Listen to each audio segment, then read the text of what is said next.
changes? Yes, Cole and Wally will be in today. And who's coming out? Tufty and Brazo will come out tonight.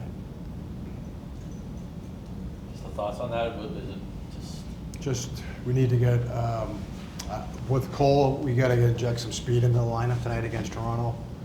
Fast team. We want to get some pace back into our game a little bit more here, so we can provide that. And with Oliver, he's been in and out of the lineup. What does he need to do to kind of solidify a role? There's been a number of guys that have been in and out of the lineup in our bottom line for the most part here. Bottom six, you could say, I guess, too at times. But just more consistency in his game from what we expect from him, using his speed, effective on the forecheck, reloading, making sure that when he's on that line, they're hard to play against. How has Callahan evolved since he got here, and where do you think he can still get to? Well, I think with any player, you get a little bit more comfortable the more games you play in the league. Not that he has that many, but certainly the more you play, the more comfort. There's more of a comfort level while never being satisfied. I think so. As far as him evolving, yeah, it's just more of just getting used to the speed of the game, the physicality of the game, the quickness. Things happen fast out there, and where you can go from there. I talked about this the other day.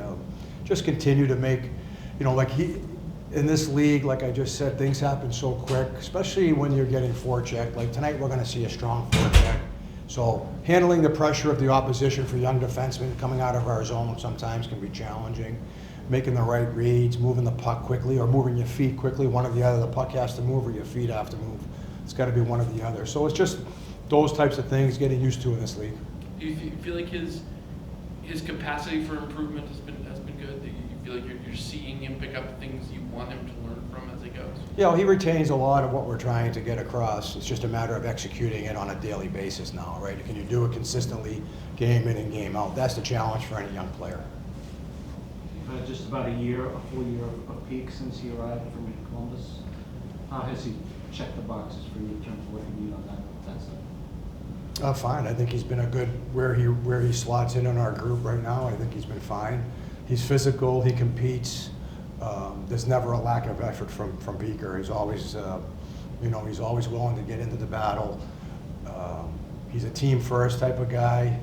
He cares about that, and I think that's real important when you're in that role. Beaker's he's just a good, solid, 5'6" defenseman for us. Because of the injuries, Mason is probably being put in positions where you probably didn't envision him at the start of the season.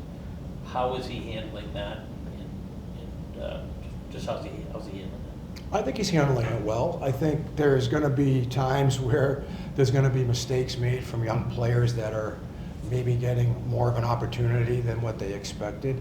For Mason, he's taking pride in the play away from the puck, which is good to see. Like he wants to become a better defender. He wants to learn how to defend well with his stick, with his feet.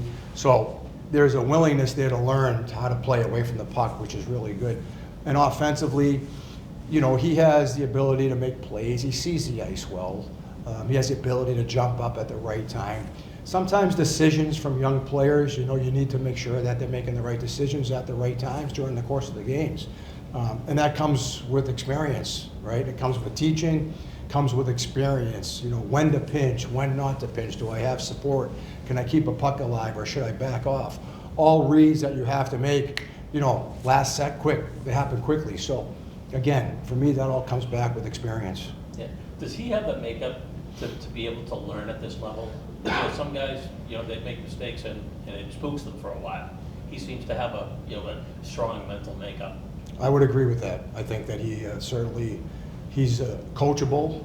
He wants to learn, and when he makes a mistake, he doesn't get sidetracked by it. Is the best way to put it, I guess. He moves on. We can talk to him, correct it, and then okay, now you got to put it behind you because you got a shift coming up here in another minute or so. And I think that's a good trait for a young player to have. You were experimenting with Geeky on the first power play unit. We're going to see that in the game tonight? You might. Yeah. You might. Back in the lineup tonight. What are you looking for? Yeah, I'm excited. Should be a good game. Toronto plays a fast skill game, so I think we just got to get to our game early and stick to it. And what are the things you've been looking to do to stay consistently in the lineup? Yeah, I think just working on, my skating, my speed, and, try to get that shot off as best I can and, find those openings. Potts is a really good playmaker, good skater, and then Freddie's also, good down low. So, I think we just got to grind down low and find some areas to get the shot off. Maple Leafs are a good forechecking team. What do you have to do to kind of break that? Yeah, I think just stick to our game plan. We're play predictable and just play the style how we normally play. I think, it's coming down to crunch time now, so I think every period is important right now. Do anything fun over the break? I went to California, visited my dad, played some golf, but nothing crazy. Nothing crazy. What's the key to getting back into it when you've had some time off the ice like that? Yeah, I think first off, the rest it's pretty important. I mean, it's good for all of us. I think we all came back energized and refreshed, and just kind of stick to playing a simple game and building off that. And he talked about it, not so much being conditioning, but decision making, when to get off the ice and stuff like that. How difficult is that to make that right decision when you come into the league? Obviously, it's just like a habit that needs to be fixed. When you do something over and over again, it's hard to kind of kick it. But yeah, I feel like just if you go into a game, you kind of just focus on short shifts and like get some good changes. Sometimes have some bad changes, which obviously leaves my teammates in bad spots. So just try and work on short shifts and changing at the right times. And obviously it's just bad habits. Gotta kick it. What do you hope to work on this stretch run here? I think just kind of getting back to simplifying my game. Sometimes just looking to do a bit too much. I like to make some skilled plays and hold on to pucks, and sometimes put myself in bad areas. So I think just for me, it's just simplifying and getting back to kind of just thinking about being in the right areas, getting over top pucks, and kind of letting my skill do the rest once take care of that. Is the short shift stuff, is that a tough adjustment when you go to a different level of hockey, like stuff that you could get away with in juniors maybe, that you come up here and all of a sudden it's like, oh, I can't extend this shift because I'm playing against guys that are, more skilled and more conditioned? Yeah, I think everybody's just so skilled in this league, especially when you get caught out there against some of the best players in the world. And, if you're tired or if you're overextended, then that's kind of, they're going to take advantage of you, and you're going to get caught out there a while. So, it's just, if you try and keep them short for the most part. Obviously, there's going to be one or two where you get caught in the D zone, you can't change, but in the most part, just trying to keep them short. Is it balance? Trying to figure out when to try to be the best version of you that you can, and at the same time not overdoing that? Obviously, I always want to try and contribute offensively, and it's kind of my game, and what I want to try and help the team put the puck in the net. But there's a certain point where you just got to put a puck in, or just cycle it below the net and try to kind of live to fight another day, not always trying to make a play on every time you have the puck in your stick.